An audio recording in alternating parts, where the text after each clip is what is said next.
इन्सुली राज्य उत्पादन शुल्क विभागानं 52 लाखांची दारू जप्त केली आहे।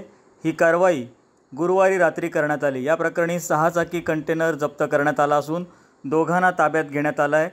नौशाद इस्राईल खान वय 24 राहणार हरियाणा आणि विष्णुकुमार जाट वय 25 राहणार राजस्थान यांना ताब्यात घेऊन 18 लाखाचा कंटेनर जप्त करण्यात आला आहे।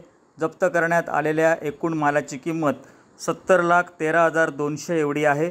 ही कारवाई मनोज शेवरे अधीक्षक राज्य उत्पादन शुल्क सिंधुदुर्ग यांच्या मार्गदर्शनाखाली प्रदीप रासकर प्रभारी निरीक्षक, तानाजी पाटील दुय्यम निरीक्षक, गोपाळ राणे सहाय्यक दुय्यम निरीक्षक, दीपक वायझंडे जवान आणि रणजित शिंदे जवान वाहन चालक यांनी केली।